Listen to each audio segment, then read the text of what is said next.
financial crisis, and essentially, today we're gonna be talking about how we can actually better prepare and protect ourselves, in advance and leading up to the market crash, right? So tonight, we're gonna be going over gold, silver, as well as Bitcoin, and for those of you guys that are not already learning to trade, we're gonna, basically just express our why we believe that learning to trade is another way to better prepare for the next market crash. I'm sure a lot of you guys in here are already learning how to trade, but we probably do have either people that are going to be coming on shortly or that are already on that aren't necessarily trading yet.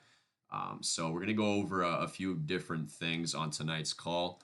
I'm going to be passing things over to John to start things off. I will be back for the Bitcoin portion of the session tonight. Talk a little bit more about cryptocurrency and why, what implications it has, and what purpose it can kind of serve in preparing for this crash. So I'm going to pass things over to John.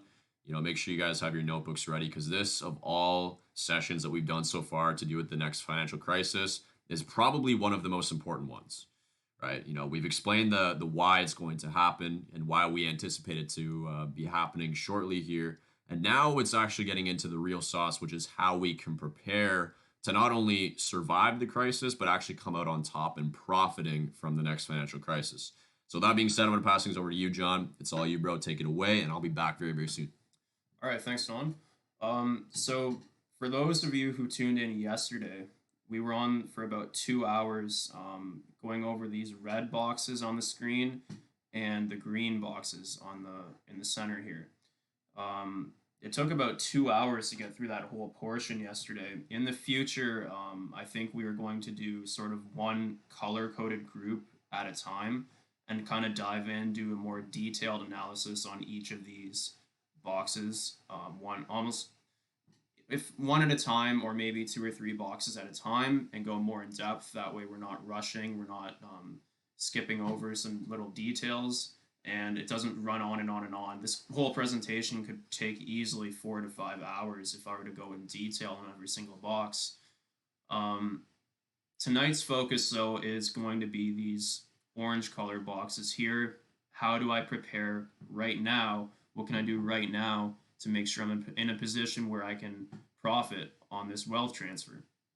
And so with that being said, I want to look into sort of the problems, give you a recap of what these problems are with the system, so that you gain a better understanding of how the boxes in orange here are going to play a role in letting you profit, and ultimately are going to become the solution to these problems. So I'm going to go into the definition of money. This is something we've talked about many times before on these calls, but this is honestly the most important slide right here in the whole presentation. Money needs to be a medium of exchange, a unit of account, and a store of value, right? And ultimately, the problems that we're seeing today are resulting directly from the fact that our money, most of what we call money, is actually credit. And it's almost impossible to decipher between, are we using money or are we using credit? I have a quote here on the screen from JP Morgan. It's a little bit blurry, but you can probably read it still though. He said before Congress, when asked about the difference between credit and money, that gold is money, everything else is credit. And ultimately, the reason he said this is because gold at that time was the only commodity and the best commodity at satisfying all three of these criteria. Anytime we stray away from these, as we've talked about the other day, anytime we stray away from that by debasing currency, this is where the problems start to arise. Right here is when we take the same amount of gold and inflate the currency supply with new currency that we create out of thin air. Right? Once again, this note has value because it's convertible into gold. Right? This certificate, or sorry, this certifies that there have been 20 ounces of gold deposited in the treasury. This note means that the gold that has been deposited in the bank is payable to the bearer on demand, right? Just like if you go to a coat check, I have this slide somewhere on here too, right? If we go to a coat check, we get a ticket for our jacket, just the same as you're supposed to be getting this banknote as a ticket or as a receipt for your gold.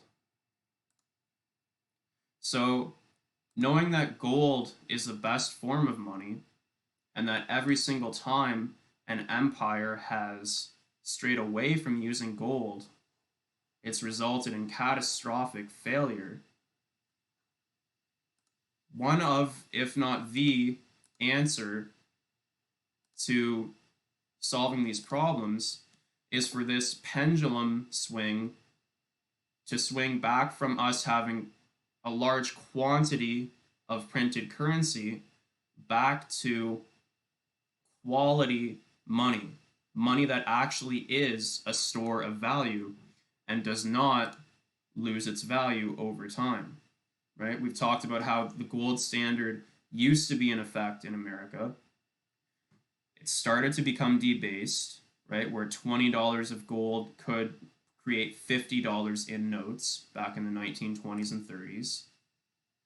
We talked about how the gold standard was ended in the 1980s and how ever since that link to gold, this picture describes it pretty well, the link to gold and the dollar was cut. And effectively, the yen and the pound and the krone and all these other currencies connected to the dollar are now also floating exchange rates, right? They're now fiat money, which ultimately, as we've seen throughout history, every single one of them fails, okay? And as we come to the climax of this next deleveraging, which again, we talked about this yesterday, this vicious cycle that we are about to enter, right? And we know this because of the record high debt levels that we're seeing. I went into all these charts yesterday. I'm not going to go into too much detail of them because I've talked about them multiple times. But we are basically sitting right here on the edge of this roller coaster drop, the calm before the storm, about to deleverage. Now, how do you prepare for a deleveraging? How do you prepare for this mass loss of confidence in our dollar, which is about to take place? In a nutshell, the three commodities that are going to protect you are gold, silver, and Bitcoin. So, let's explore this in a little bit more detail. I said before, gold is money, everything else is a form of credit, right? And I'll just go back to this other slide I have to remind you that in this fractional reserve banking system that we have, we've had this paradigm shift from the notes that used to mean the bank owes me my gold, right? The whole payable to bearer on demand. Oh, that's really blurry. I need to fix that one. Right? This note means the bank owes me, whereas this note means I owe the bank. Because if you think about it, where does 95% of all our currency, all our money, come from?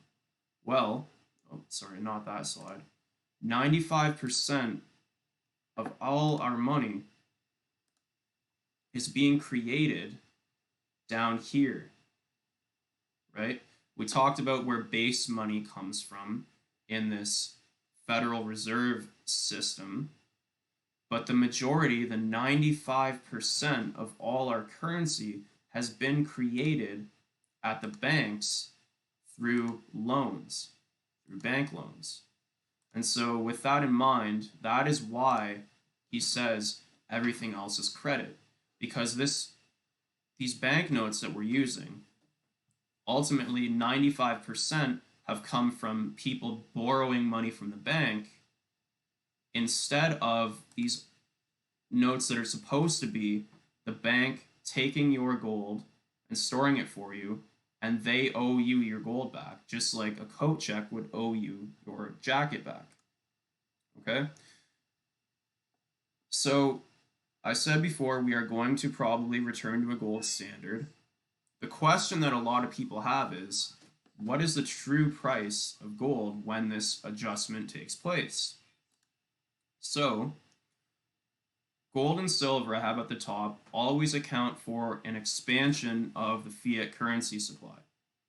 And what do I mean by that? Well, before our Federal Reserve system was created, if we graphed the amount of paper dollars that existed and the amount of gold coins that existed, they would have been the exact same, right?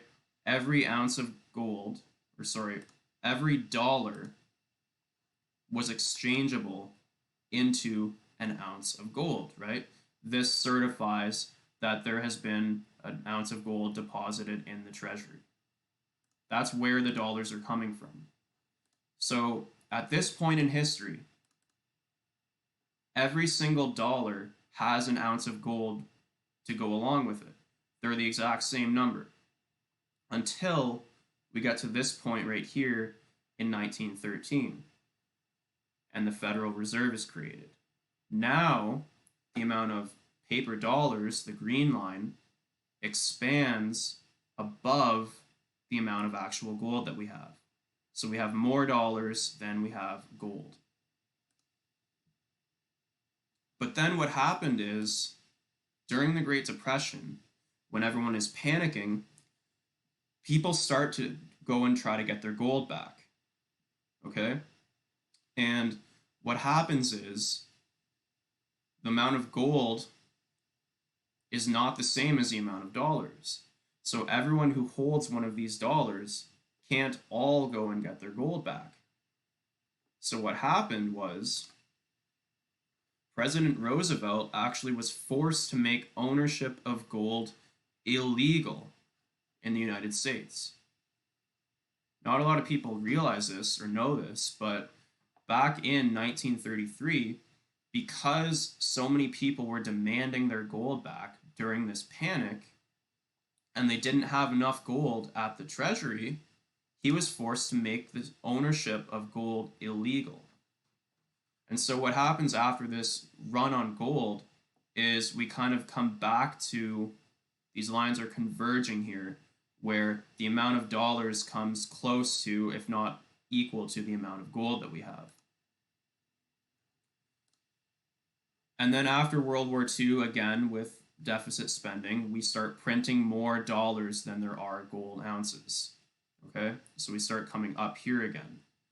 And at this point in history, most of the gold in the world is in the United States, right? That's why we had that system of the balloons where the United States dollar is tied to gold and everything else is tied to the United States dollar, because most of the gold is in the United States at this point.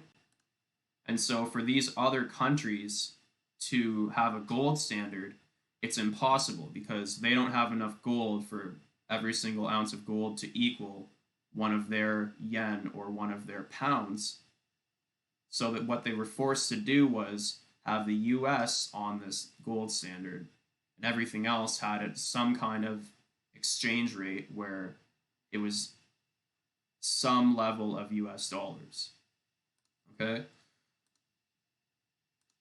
Now, bear with me as I try to get back to this slide here. Now, around this point right here, this is where other countries start to catch on to the scam going on. And they're saying, wait a minute, you guys are just printing way more dollars than there are gold. I don't like where this is going. I want my gold back. And so right around here, the president of France starts to demand their gold back. The president, or whatever the leader's called, of Germany and England and Japan and all these other countries start demanding their gold back. And so the amount of gold in the US is falling. Meanwhile, they're printing more and more and more dollars, expanding the gap. Then, what happens here, where this coin is I forgot the caption there. They make gold legal again, so you're allowed to buy gold again. And then President Nixon takes us off the gold standard. And what happens after he takes us off the gold standard and the ownership of gold is allowed again, it's legal, people are now allowed to buy gold. Well, what happens to the price of gold is it comes way up to meet the amount of dollars that have been printed. Okay? So back down here, gold is pegged. Gold is always $35 an ounce, all through here. Okay?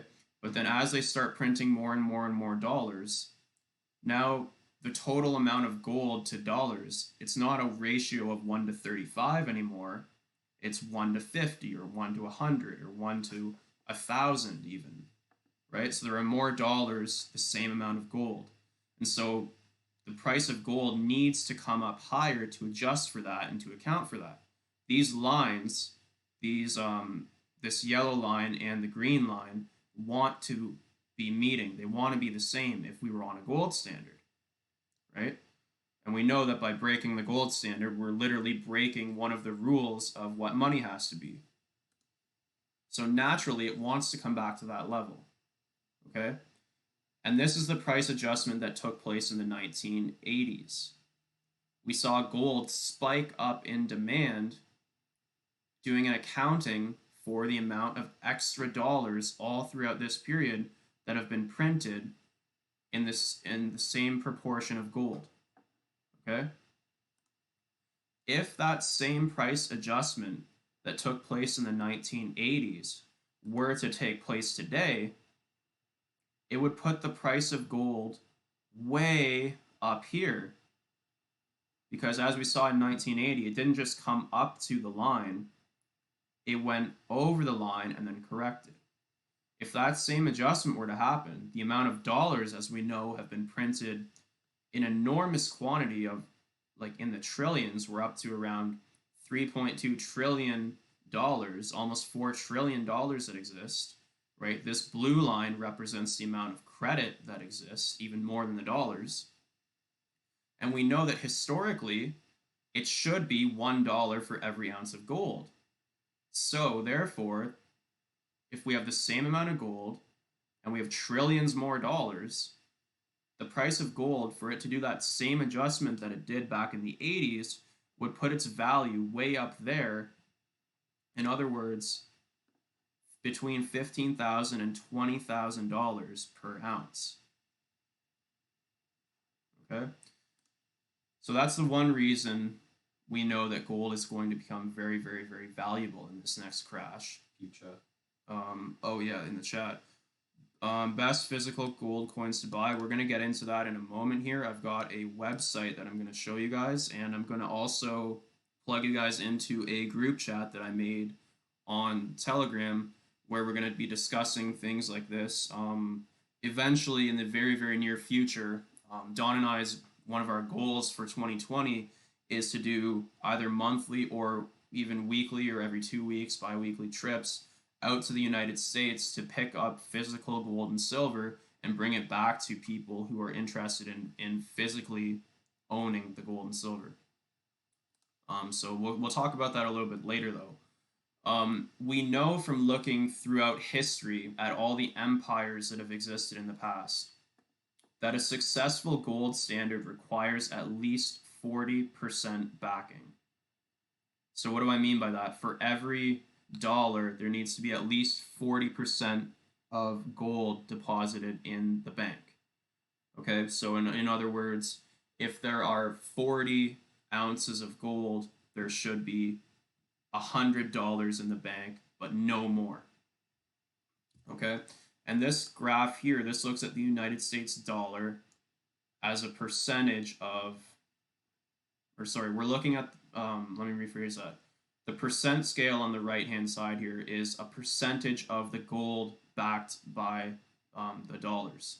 Okay, I'm absolutely butchering the wording there, but you got. I'm sure you understand what I'm trying to say. The amount of physical gold that backs the dollar. What percent of the dollar is backed by gold? And we know that historically we need to have at least sorry, it would be down here, at least 40% backing. Okay, today we're down here at like, what is that, 10-12%.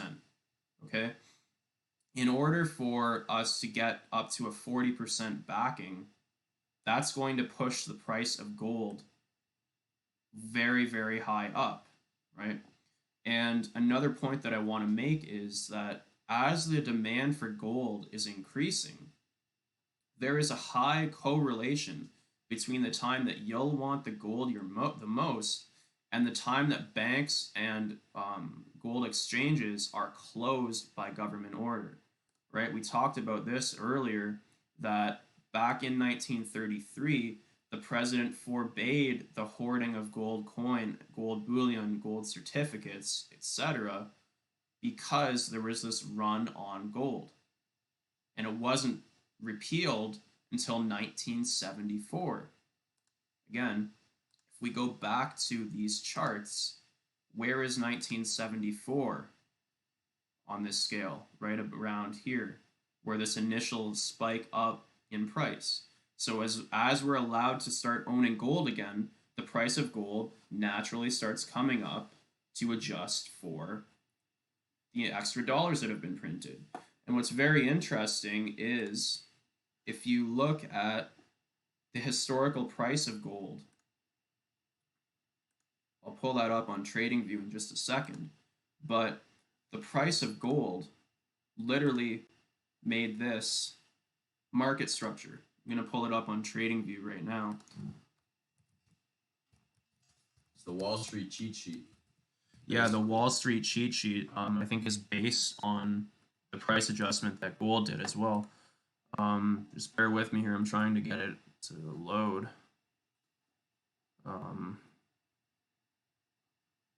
OBS is like delaying. Yeah, Harry's laptop's not having it right now. The recording.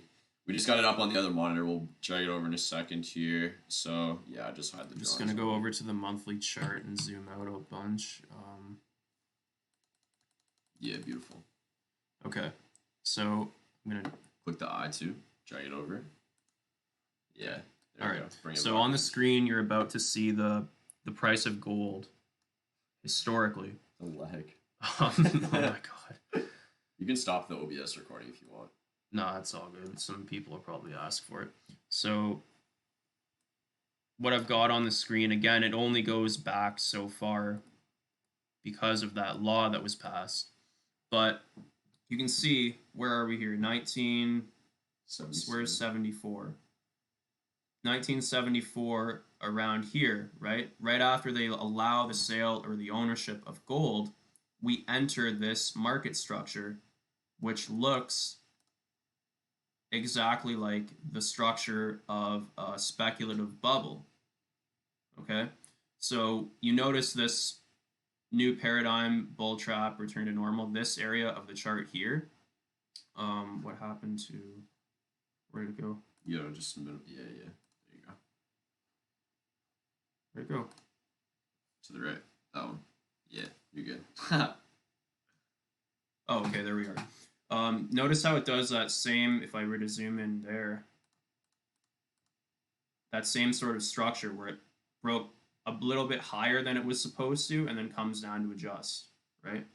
And then where we are today, again, for that same adjustment to take place, we might need this again. So for that same adjustment to take place today that took place in the 1980s, we would need to see gold reach the $15,000 to $20,000 per ounce level. Okay. So again, why is a return to the gold standard going to happen? I've got here a quote from a book I just finished reading called Aftermath. Um, says the next crisis will feature a loss of confidence in government itself, central banks, and fiat currencies. How can the government guarantee itself when the government's own credit is called into question? Right?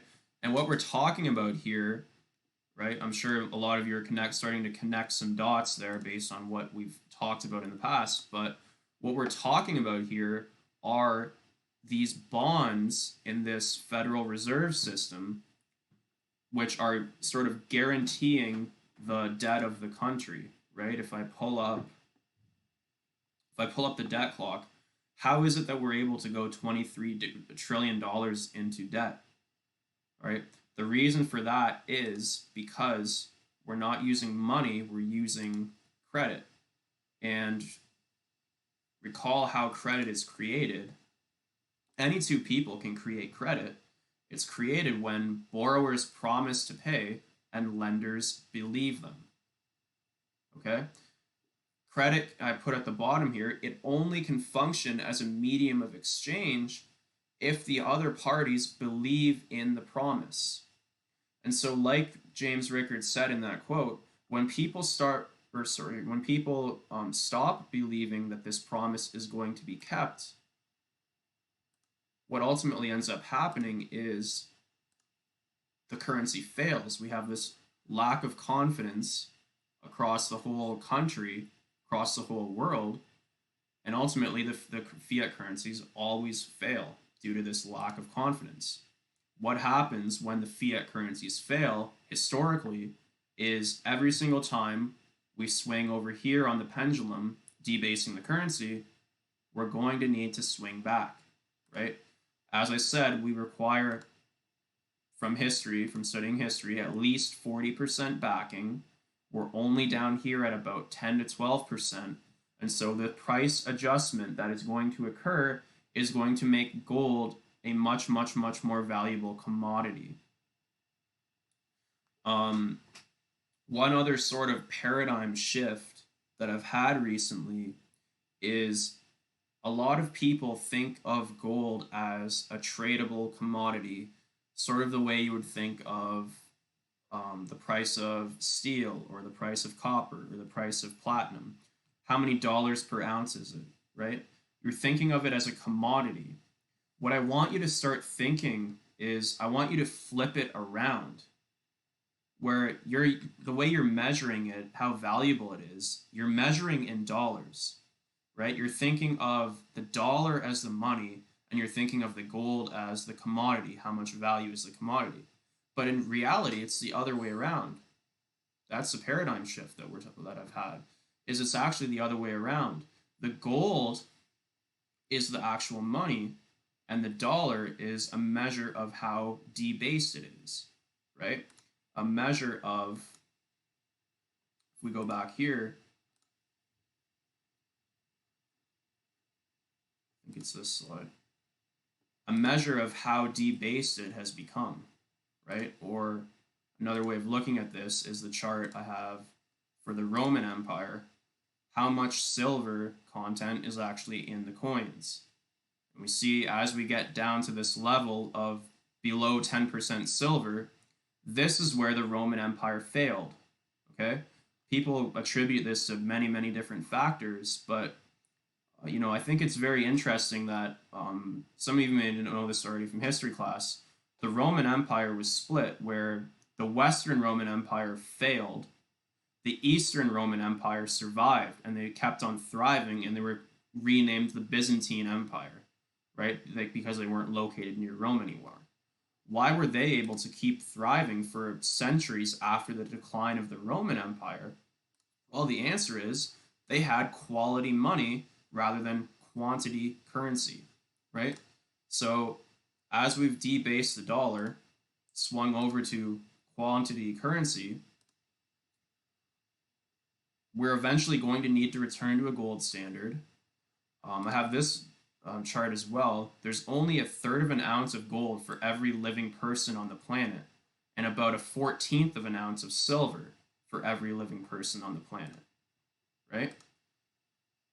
There are also so many more investors today than there were back in the 1980s, right? When this price adjustment occurred, this was basically just in America.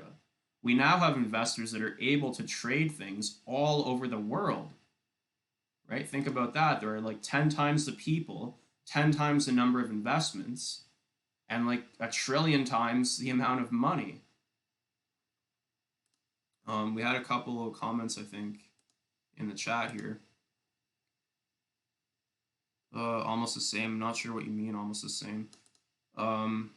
Money is the Illusion, Robert Kiyosaki. I haven't checked out that before. I have read his book, Rich Dad Poor Dad. It's probably a quote within the book. Yeah, it could be. I'm not sure what that.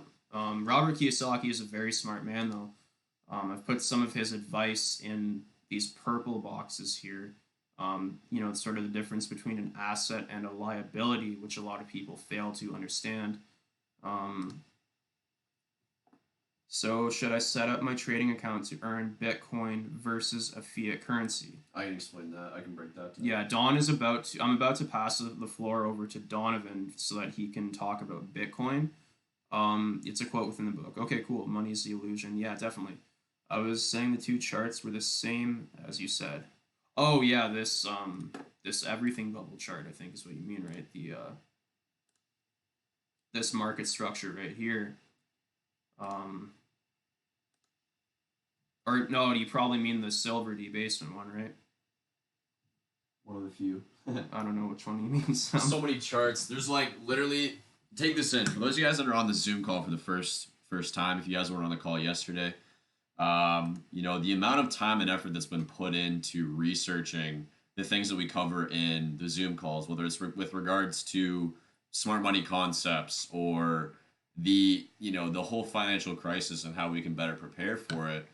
It's, I would say, easily 6 months of research for both. And yeah, like definitely. the amount of time and effort that's being put into researching this is crazy. I'm extremely proud of John for like this. Basically, the majority of this presentation is from him. The only box I've done is Bitcoin. That's literally it, right? He's the yin to my yang. I said that yesterday. I'm gonna continue saying that, right? We have the value to provide to people, and now it's a matter of duplicating it with you guys so that you can provide this same value with others. Okay. Am I good to jump in, or do you have? Yeah, one more thing that I will say is this YouTube channel right here. It's called Gold Silver with Mike Maloney. A lot of the content of this presentation I learned by watching this series right here called Hidden Secrets of Money. For those of you who are looking for more information on sort of the things I've been talking about, I would highly recommend that you watch this series, Hidden Secrets of Money. This gentleman wrote the best-selling book about how to invest in precious metals, gold and silver. He's got a ton of videos about how to invest in gold and silver, why you should invest in gold and silver, all those kind of things. I'll go to some of his popular videos really quick. Okay, never mind. It's not gonna load. Dude, the OBS is like slowing it down so much. I know, it's so laggy. Bear with us here. We're probably oh, okay. Yup. We might just need to stop the recording. Yeah, probably to make it more smooth on Zoom. Right. So this video right here explains why.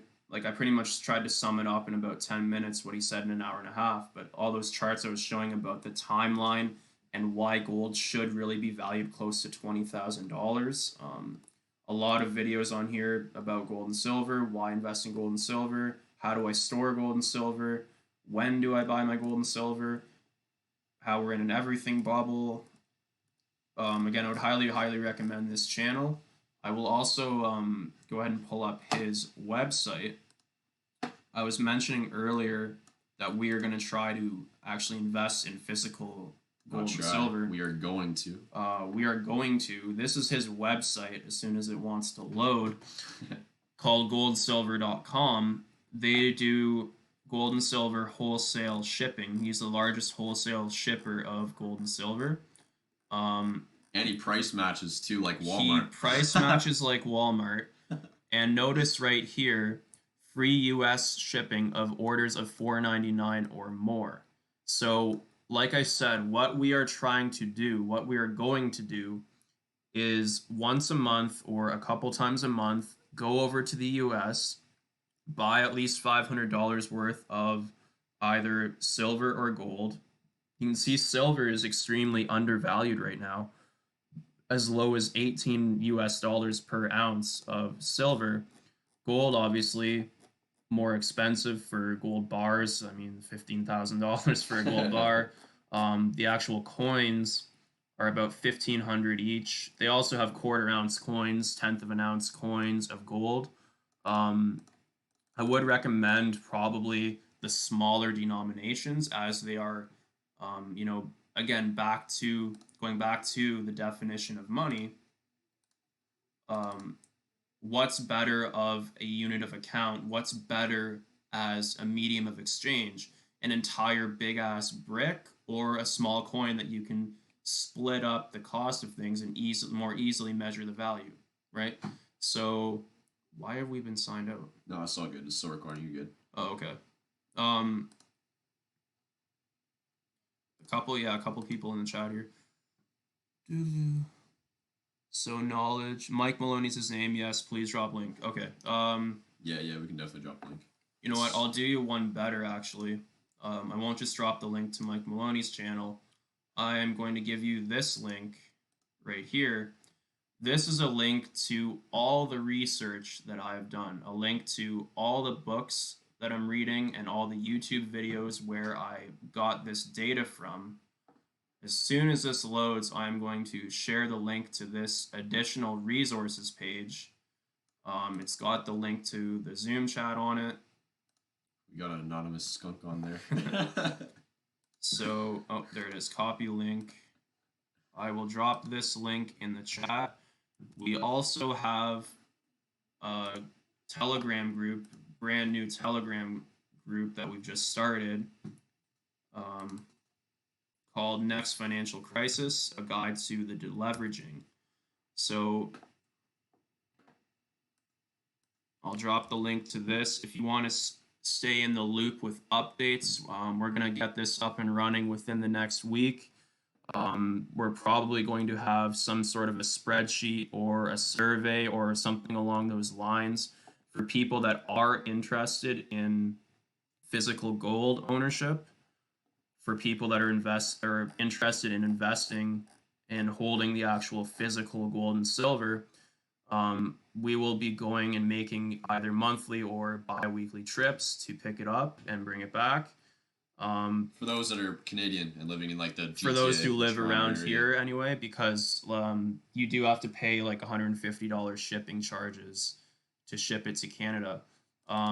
Recall though what I said, there's a high correlation between the time you'll want your gold the most and the time that they will make it either illegal to own or make it extremely hard to get your hands on. So I would recommend buying now rather than later. Something else that I would recommend investing in now rather than later is Bitcoin and other cryptos. So as long as there are no other comments or questions along the lines of gold, I'm going to pass things over to Don real quick, and he will be going over sort of the reasoning behind why Bitcoin is also a solution to the problems that we've come across in these red boxes here. So without, there are no other questions. Oh, there looks like there's one more. Chainlink, other cryptos. Yeah, that's a crypto. Cool. Yeah, I'll give things over to Donovan now. Sweet. Yeah, I appreciate you, bro. Go ahead and drop some twos if y'all got some value from John tonight. The time and effort he's put into this is absolutely insane. So I want to see those twos spammed in the chat right now. Lots of twos. There we go. Excellent. Cool. I might pause the recording to see if I can actually more fluently go through the motions here on Zoom. I'll see how slow it is, and then we'll go from there. So, For those of you guys that don't know me, my name is Donovan Taylor. I've been trading cryptocurrency now for a year and a half. I've only been trading forex since February of this year. I was plugged in with with TradeHouse and the team in around July. Started trading forex in February, and Bitcoin for me has it's kind of where it all began, right? So I'm gonna jump right into things, and first things first that I want to cover is kind of that typical question, what is Bitcoin? Okay. Now I have a video to kind of put on display, what Bitcoin is. We're going to jump into the blockchain network, a little bit more about why Bitcoin has value, and as well as these bottom two boxes as well here. I'm just going to go ahead and pull up this YouTube link. I think y'all should be able to hear the sound. Yeah, y'all should be able to hear the sound here. What is Bitcoin? Bitcoin is the first decentralized digital currency. Bitcoins are digital coins you can send through the internet. Compared to other alternatives, Bitcoins have a number of advantages. Bitcoins are transferred directly from person to person via the net, without going through a bank or clearinghouse. This means that the fees are much lower, you can use them in every country, your account cannot be frozen, and there are no prerequisites or arbitrary limits.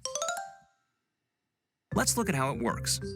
Bitcoins are generated all over the internet by anybody running a free application called a Bitcoin miner. Mining requires a certain amount of work for each block of coins. This amount is automatically adjusted by the network such that Bitcoins are always created at a predictable and limited rate. Your Bitcoins are stored in your digital wallet, which might look familiar if you use online banking.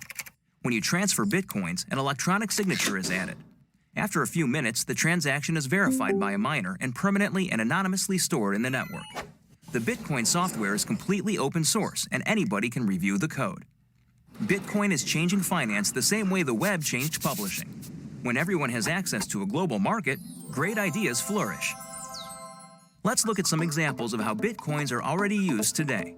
You can purchase video games, gifts, books, servers, and alpaca socks. Several currency exchanges exist where you can trade your Bitcoins for dollars, euros, and more. Bitcoins are a great way for small businesses and freelancers to get noticed. It doesn't cost anything to start accepting them, there are no chargebacks or fees, and you'll get additional business from the Bitcoin economy. For your first Bitcoins and more information, visit weusecoins.com. Yo, that John actually pointed this out to me the other day. I'm gonna go ahead and replay their their chime at the end. Listen to this. It sounds like the da da da da da, but then it goes on a different chime. Listen to this, and then we're gonna actually get into the McDonald's one. Yeah, it sounds like the McDonald's. Ready? Economy. For your first Bitcoins and more information, visit weusecoins.com. Do. Oh, that's jokes. But yeah, this is a good. I really like this video. It's like literally 2 minutes, and it breaks down kind of the idea behind Bitcoin. Can you mine crypto still like you used to?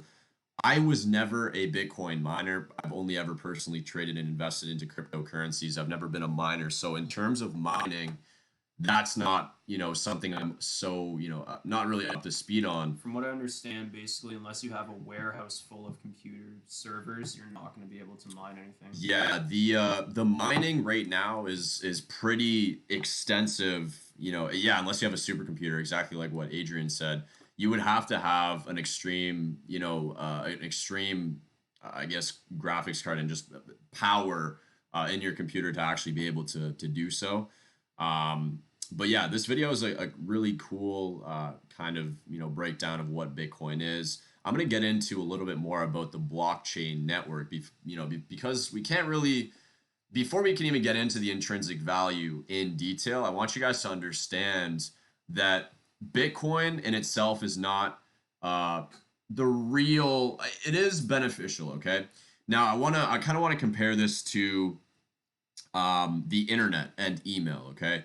When you think back to when the internet was first being implemented, email was the first, I guess you could say, service being provided over the internet, and a lot of people would confuse the network with the actual service. Okay, Bitcoin is the exact same thing with blockchain, right? Bitcoin in itself is not the underlying technology allowing it to work. The blockchain network is.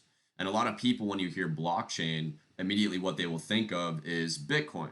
right? Because it's the first of its kind and it's one of the best, cryptos, or, in this case, it's a currency, but one of the best things that's utilizing the blockchain network. So before we actually jump into the intrinsic value of Bitcoin, torrenting, blockchain.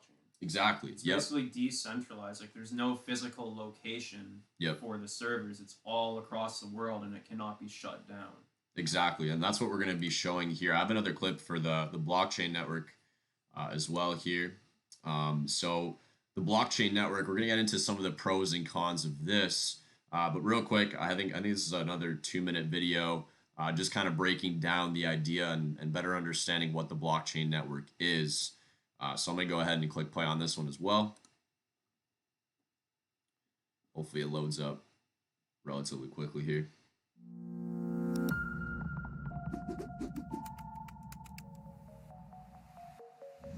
What is the blockchain? The blockchain offers the ability to distribute ledgers in a decentralized way. And that's a key concept: decentralized records of information. Unlike centralized systems, where the ledgers of records are stored in a single specific entity, like a bank or a governmental institution, the blockchain shares the ledgers in between its participants. That's what makes it decentralized. This means that the ledgers are written and stored in a network, and its members are responsible to update it and monitor it. No record could ever be added without the consensus of its participants.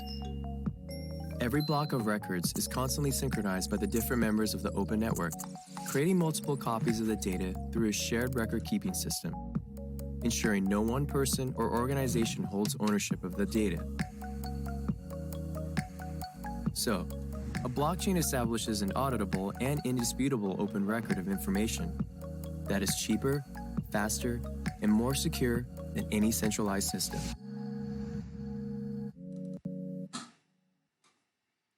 All right, awesome. So this is like these videos. I really like to shed light on these videos, the ones that have been created and are really to the point, relatively straightforward and understanding. It's something I had to watch like 4 or 5 times to really get my head wrapped around blockchain. Same with mining. Mining is something that I still don't completely have my head wrapped around. I know that in order for Bitcoin mining to take place, you have to have obviously an extremely powerful computer. But in terms of what's actually going on behind the scenes, that's something that still confuses me. I understand that essentially what miners are doing is solving a variety of essentially math equations. And in doing so, right, it's a bunch of people racing to verify these blocks and confirm them. And the reward in doing so is you get a Bitcoin. And that's how mining is done, is by confirming all of the previous blocks. Okay. So if we look at the blockchain pros, right, and this was kind of mentioned, the transactions are extremely fast, right? Its security is an obvious advantage, its reliability, and the fact that it reduces transaction costs. Okay. We're going to talk about Bitcoin as well, tied in with blockchain. One of the cons is its complexity, though. And if I were to ask, any person on, on a day where, let's say I went on a walk in a mall or something like that, if I were to go up to any random person and ask them what blockchain is, odds are they're not going to be able to explain to me what it is, or, let alone even understand that blockchain is a thing or even know about it, right? The lack of awareness surrounding this network, because of how young and new it is one of the cons. But at the same time, is it a con, or is that actually something that's beneficial, right? Thinking in terms of mass adoption, we are very, very early on in terms of the adoption of blockchain technology and the blockchain network. So with that being said, where does Bitcoin come in? We understand that blockchain is providing an obvious advantage over a variety of other means of transferring and storing value. Where does Bitcoin come in? Bitcoin was the first ever asset, or in this case, it's a currency essentially, that was created to operate off of the blockchain network. Okay. And with that being said, when we think in terms of intrinsic value, Bitcoin in itself is something that is also valuable on top of the idea of using and utilizing the blockchain network. Okay. So the first thing that I want to cover is the idea of how scarce Bitcoin is. And if you think in terms of, gold and its scarcity, a lot of people like to refer to Bitcoin as the digital gold. Okay. there's only 21 million Bitcoin that have been created, and this number cannot change. If you think in terms of what John was mentioning earlier today and in yesterday's presentation, our problem is that our currencies, our fiat currencies, are essentially being printed out of thin air, and is causing inflation. So in terms of, this is essentially an inflation proof currency, right? There's 21 million in existence. This number cannot be changed. All right. Another reason to kind of go off of that is it's difficult to get your hands on Bitcoin, right? Think of Bitcoin mining. It's kind of like, if you wanted to get your hands on gold, think mining, with gold as well. Mining for gold is not necessarily easy. It's physical labor. It's something that's going to take time. Same kind of idea with Bitcoin, except it's the digital labor. It's the labor that your computer's doing, right? You need to have a supercomputer essentially to be able to do so. Right. Right. And another comparison, another way of thinking about it is, as time progresses, each new ounce of gold gets harder and harder and harder to mine, to find, right? As time goes on, each individual Bitcoin gets harder and harder and harder to mine as well for the computers, because those mathematical equations that you need to solve in order to mine Bitcoin are getting progressively harder as more and more people adopt blockchain technologies. Exactly, right? Because the confirmation of those blocks is what's happening in order to actually mine the Bitcoin, if I'm not mistaken, right? Right. So in terms of divisibility, right, Bitcoin is very easily divided and distributed amongst people. Right? Each Bitcoin can be divided down to as small as 8 decimal points. So we have 21 million in existence, right? How many people are living on planet Earth? I think it's like 7.5 trillion, or not trillion, sorry, billion people, right? Yeah. 7.5 billion people. There is very clearly not enough to go around here, right? 7.6 billion, thank you, right? In terms of scarcity, there is evidently there's not even one to go around to everyone in the world. Right, which is why, in terms of divisibility, this is something that can be split up fairly easily, right? If you think about like a brick of gold, and we're going to get into to gold and Bitcoin and kind of their relationship between the two, a brick of gold is harder to divide than a Bitcoin. You don't have to do any sort of physical labor to do so. You can simply send a smaller amount of Bitcoin from your phone to another phone, or from your blockchain wallet to another blockchain wallet. Okay. Right, and that's sort of where smaller cryptos like Ethereum would come in, right? It's like the silver to gold. Exactly. Or the copper, right? Why do we have all these different metals that we use in our coinage?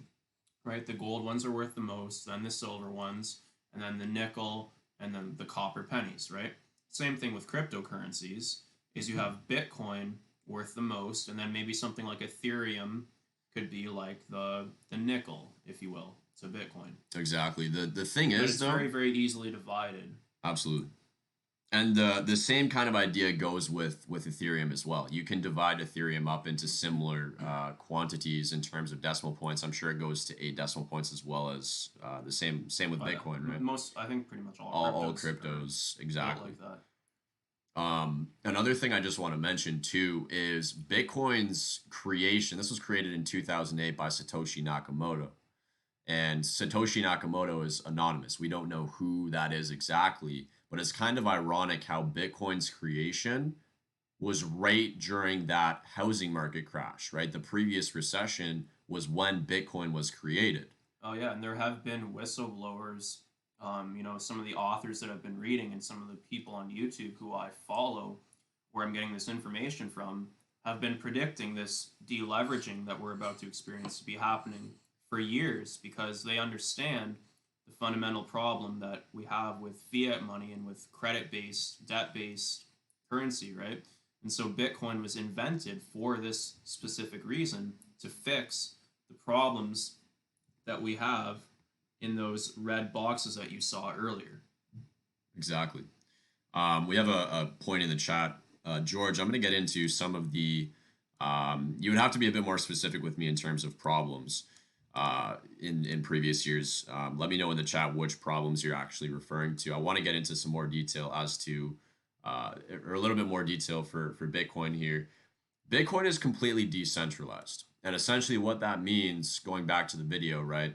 There's no institution that is overseeing these transactions. There's no one bank or no one government that is overseeing Bitcoin transactions. This is a completely decentralized network, which is essentially giving power back to the people.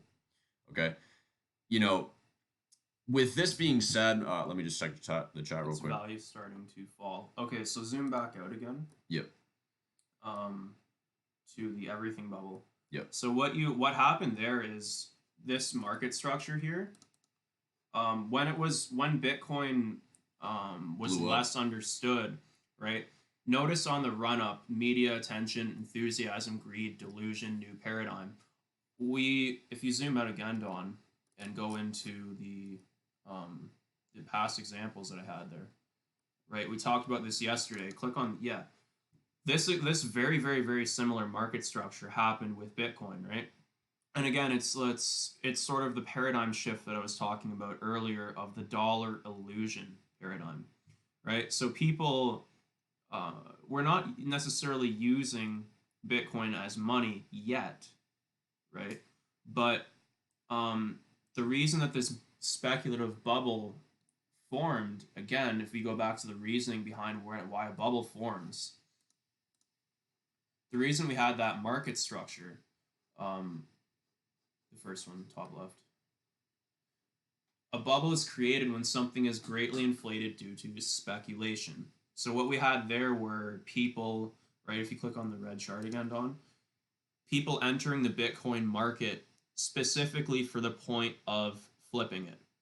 Yep. Not understanding Not why. understanding the true value of it. So people in 2017 are entering the Bitcoin market, buying Bitcoin not to use as a form of money, but only to speculate on its value, thinking, oh, if I buy it today, it'll be worth more later. That's the only reason people were using it, is because it might be worth more later, right? And so we haven't had this paradigm shift quite yet of this could replace our actual money. But if you look at what's happening in the news with places like Argentina, Venezuela, India, Pakistan, countries where hyperinflation is a real big problem, are going to be switching to Bitcoin. And in a lot of cases, the volatility of Bitcoin is far less than the volatility of their actual local currency. Yep. As time goes on, I wish we had this. Do you have a chart from 2008? The Bitcoin chart? The Bitcoin chart of 2008. Yeah, I can pull it up probably. Because remember how what's his name again? Crypto Picasso showed that small bump in 2008 and how it's basically non-existent. Yeah. Try to pull that up. The idea, it's not necessarily a problem that Bitcoin's value is declining, right? In terms of market cycles, everything sees it. Look at gold, right? These cycles in the market are seen in every single currency pair, every single commodity, whether it's oil, gold, silver, what have you. We can see that the market goes through these cycles of where it blows up and then it pulls back, right? And then it winds up for another blow up and then pulls back, right? If we look back at Bitcoin here on the weekly time frame, back in 2014, 2013, zoom in on that. We can actually pull up a pair that's going to show this a little bit more clearly. We'll go to the Bitstamp pair. Okay. Coinbase, this should be Bitstamp right here. Perfect. So if we look back here, this was in 2012 and into 2013.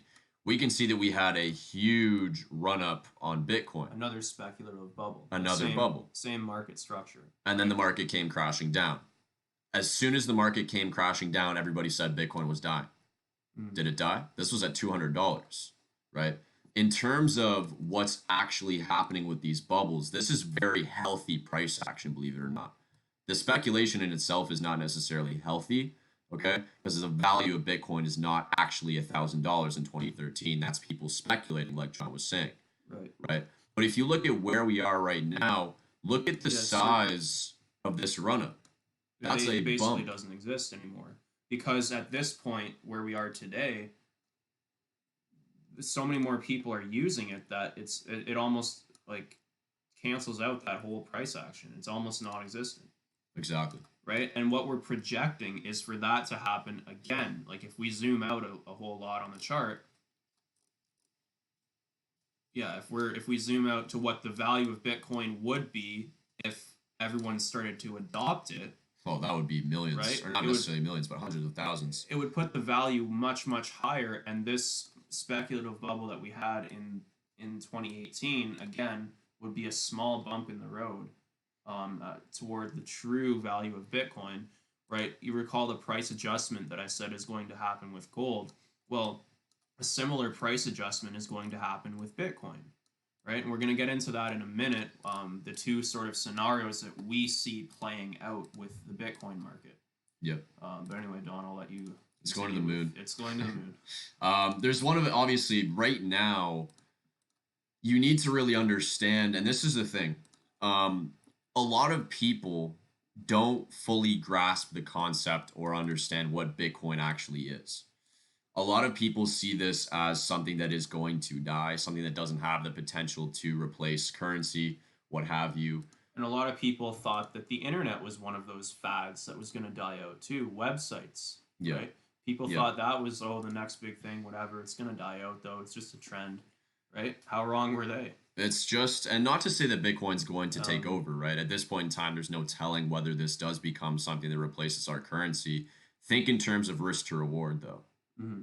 Risk to reward, we're actually going to get into that in a second here. A couple of other things for Bitcoin's use case. It's very easy to store and transfer. You know, I can store thousands, hundreds of thousands if I wanted of Bitcoin on my phone, and that fits in my pocket. Whereas if you have, you know, bricks of gold, you can't just be carrying those around with you, right? You can safely store Bitcoin as well, right? If your phone were to be stolen, essentially the wallets have the security, if you will, so that not any person can just go into your wallet, and you're able to then access your wallet if your phone were to be stolen, what have you. Global transactions are made easy, you know, and not to mention the fact that heavily reduced transaction fees are, you know, considered with Bitcoin. And I want to actually look at banks versus Bitcoin here. If we take a look at this chart, you know, one of the things that happened here in July with Bitcoin was someone transferred $1 billion worth of Bitcoin. Okay. $1 billion worth of Bitcoin, which was around 94,504 Bitcoin, were transferred at a $700 fee. Okay. $700 on a $1 billion transaction, Far less than 1%. is not even close to 1%, right? If we pull up the calculator here and we divide 700 by a billion, right? That's how small of a fee that transaction was. That's absurd. It almost doesn't even cost anything. Right? That is absurd when you take a look at it in that sense. And if you take a look at what the banks are doing here, this is an obvious advantage to utilize Bitcoin and transfer funds like this. Okay. And especially you take in that there are many immigrants who move to countries like Canada, America, or, you know, even you think of the people that move to Dubai to work on the infrastructure in Dubai, and they're always sending money back home to their families, right? There was an estimate on the documentary, the Bitcoin documentary we were just watching. Yep. They estimate that probably like 10% of their wages are gone just in these bank transaction fees. Yep.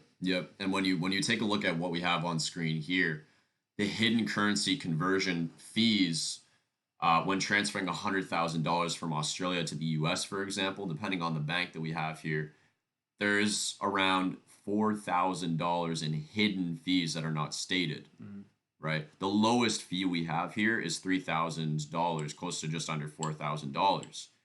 That's 4%. When we're looking at $1 billion transaction, that's smaller than these fees to transfer 100,000, right?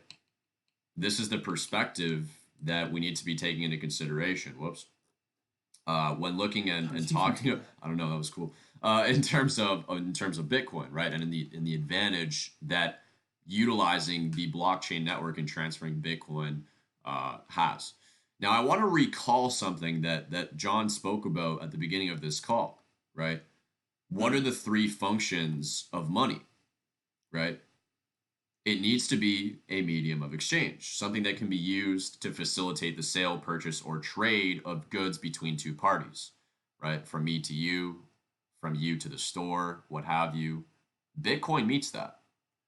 Right, Right. and it's right now the dollar is more of a medium of exchange than Bitcoin. Correct. But think about what's going to happen as Bitcoin becomes more widely accepted than the dollar does, right? Yeah. What's happening in countries, like I said, Argentina, Venezuela, India, countries who have massive hyperinflation, Bitcoin is replacing their local currency as a medium of exchange because it's a store of value. It's an actual store of value, right?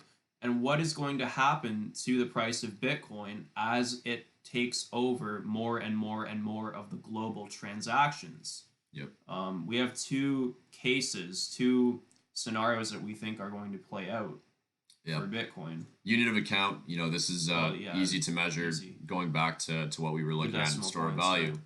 Store of value is obviously there as well in terms of scarcity and whatnot. Thinking longer term, I believe that's where we talk about the two scenarios. So we'll jump Right. over to it right now. So the two possibilities that we see with Bitcoin in particular, but also other cryptocurrencies, is the idea that either Bitcoin or another crypto is going to replace the debt-based fiat currencies that we use today, just like it has in Venezuela, Argentina, what have you. Okay. If this were to happen, Bitcoin's value is going to go through the roof. Think about how quickly, think of like Bitcoin and blockchain as what is a brand new technology, right? Think in terms of how fast a smartphone ended up taking over and becoming mass adopted, right? Bitcoin and blockchain is such a disruptive technology, it's taking longer than that. But what happens when it finally starts to take off and this becomes a mass adopted means of payment, right?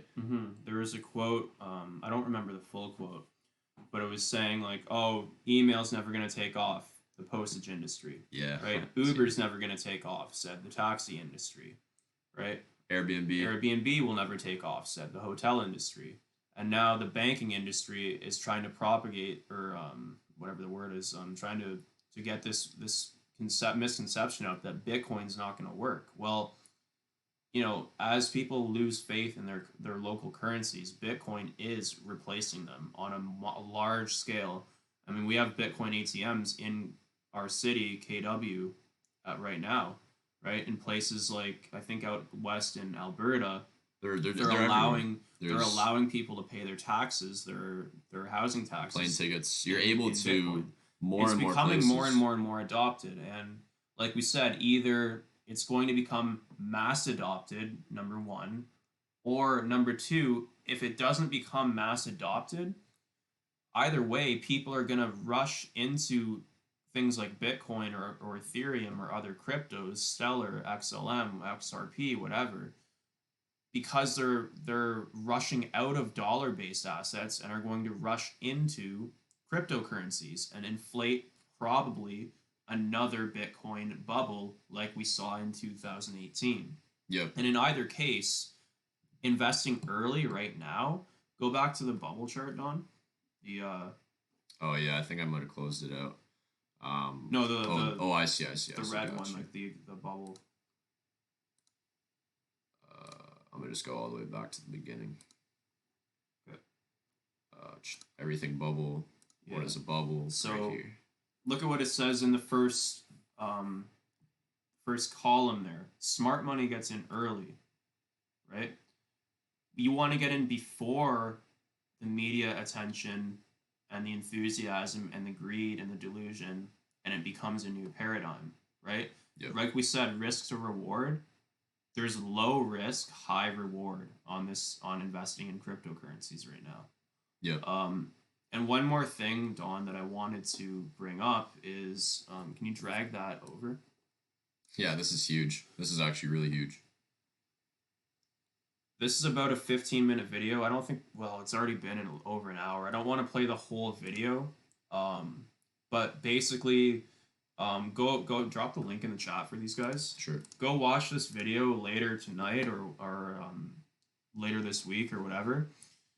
The Chinese are trying to come out with a gold-backed cryptocurrency that will ultimately destroy the US dollar.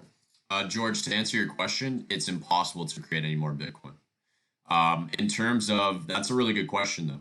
That's a very good question. So how can we be sure that the person doesn't just continue to make more Bitcoin? Because it's a decentralized network, it is literally impossible for any more Bitcoin to be created. Yeah, and like we were saying, the whole reason that they created Bitcoin was To solve to that solve problem. these three problems. What's problem number one? Fractional reserve banking, right? The fact that they're able to print more money than there is gold, right? Bitcoin was invented to solve that problem. That's the whole point of it. Yeah. And so it's built into every single cryptocurrency is like that. It's built into the system that it doesn't allow things like this to happen. There are not going to be extra Bitcoin printed on the scale of trillions of Bitcoin a year being added to the currency supply. It's a measure to protect people, give power back to the people, like we said, and solve problems like having one company own the entire system. Yep. Right? That's another thing. Later this week, or sorry, not later this week, on my next call, I think I'm going to go into who actually owns the Feds. system, because like I said, they're a private corporation, right? We're gonna go into sort of down the rabbit hole into the conspiracy side of the Federal Reserve System next week. We got one last thing that I want to cover with Bitcoin. In terms of all cryptocurrencies being like that, though, Bitcoin is actually one of the, in terms of being able to print more out of thin air, you cannot make any more Bitcoin. It's impossible to do so. We have something called Tether, which is a cryptocurrency, which is no different than the US dollar, but it's a crypto. And the exact same thing is happening with Tether that is happening with the US dollar. They are essentially printing more or creating more Tether and putting it into the circulating supply. So that's one problem that I wanted to point out, is that technically we do actually have cryptocurrencies that are able to be printed out of thin air. The difference is, though, Bitcoin is not one of them. And that's why it's so important to think of this as a store of value. Thinking longer term, I have one chart here that I want to cover. All right. This is back when I had my old chart colors. If we take a look at the previous run up, this was in 2013. The low was $157. This is a logarithmic chart. Okay, so it's looking a little bit different than the normal charts that I look at.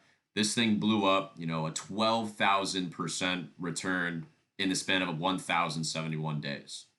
Okay, that's a ridiculous return, right? And what we saw happen in the previous bubble, or the not the previous bubble, the bubble before the 2017 bubble, was we saw a retracement of around 86%. Bitcoin went down from The kill zone, right? Exactly, it was around 86%, right around that 888, or not 88, but 886 clap zone.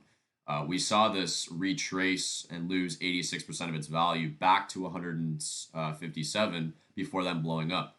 We then saw basically the exact same thing take place here throughout 2018, right? We saw price fall and retrace 83% of what it ran up, okay? Which to me is now indicating that we are getting ready for that next blow up. And if we were to make the same kind of increase that we did in the previous bull run, where we increased 12,000%, that would take us to around $387,000 per Bitcoin. which in terms of scarcity actually makes sense, right? As this becomes more and more mass adopted, as people begin to accept this more and more, when the market crashes, everything's like literally the stars are aligning here. Mm-hmm. The stars are aligning, right? It makes sense that Bitcoin would blow up. These are the two possible scenarios that we see happening. Regardless, Bitcoin seems to be, in our eyes, a great investment, right? Bitcoin, golds, silver. I want to actually, I have a slide here for Bitcoin or golds. Now, I actually want to change this from Bitcoin or gold to Bitcoin and gold, okay? Because while Bitcoin has some advantages over, yeah, I'm going to change it right now. Bitcoin and gold, okay? Bitcoin does have a few advantages over golds in terms of, its scarcity. It's more scarce than gold. I don't know if I'm gonna be able to find the middle, but it's easier to transport and store, which is easier to exchange for other forms of currency. They're both equally, I would say, relatively easy to liquidate. So I should trade Bitcoin. You can. It doesn't necessarily. Oh yeah, this is a question I was going to answer before. It doesn't matter if you're. This depends on your broker, by the way.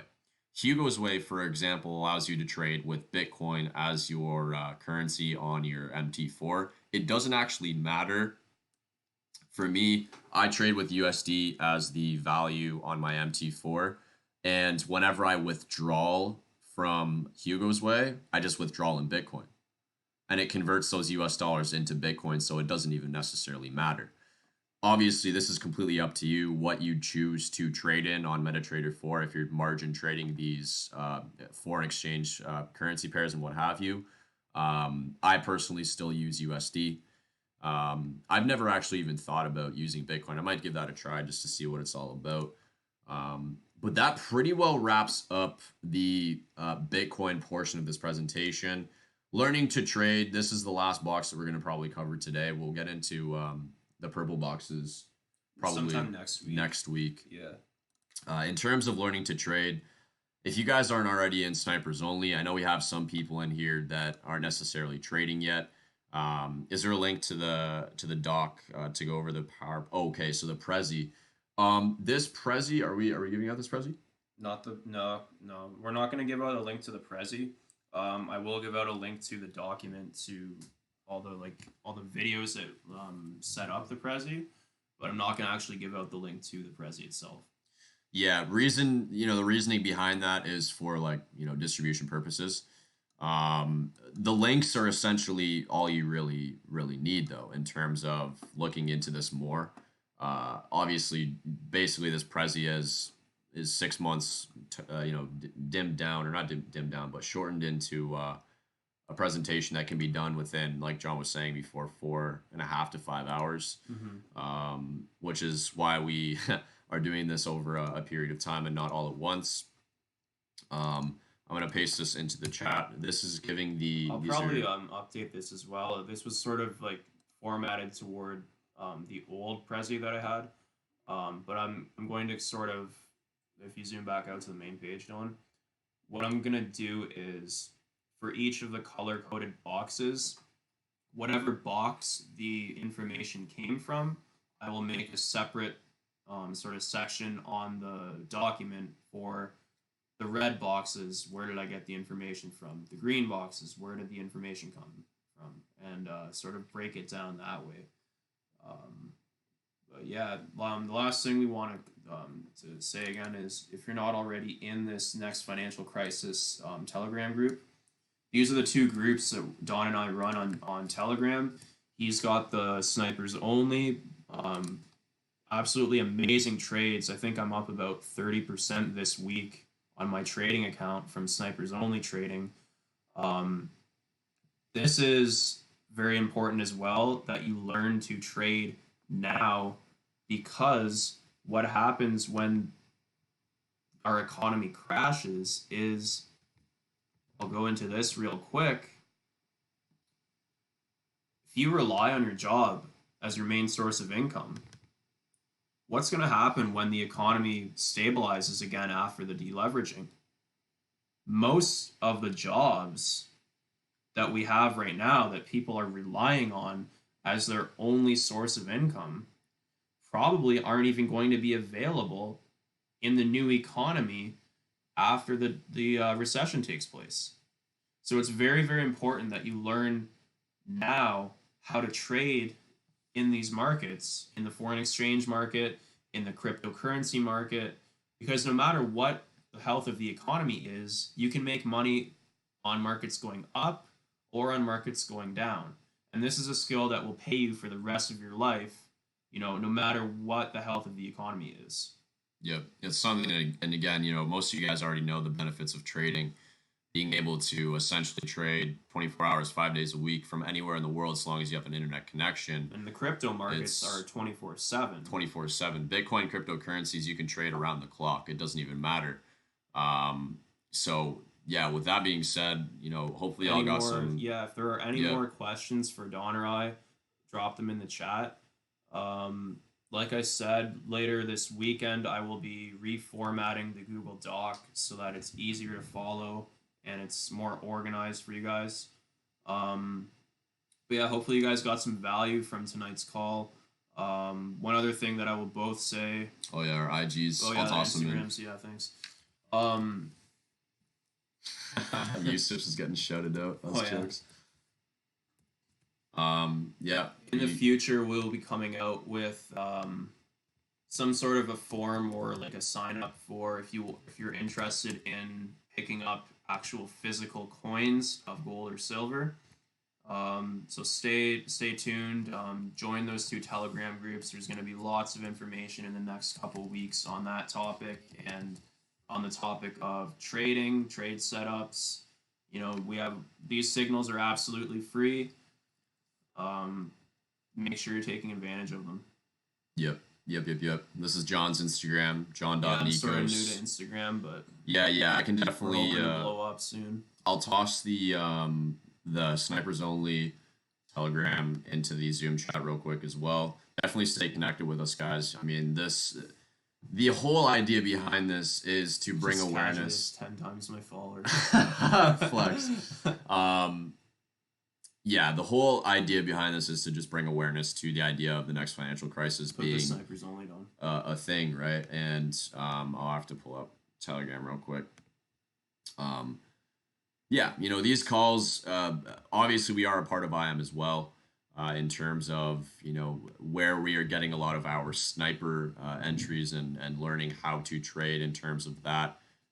That is the easiest and best way to become a sniper, is to get plugged in with the official platform. But for those of you guys that are just looking to gain some more knowledge trading wise, we have calls which we are not, we host these calls for anyone and everyone. We are not especially these financial crisis ones, right? I'm gonna pull up the schedule for our calls. If you guys want to take a screenshot of this, you can. Where is it at here? No, you didn't.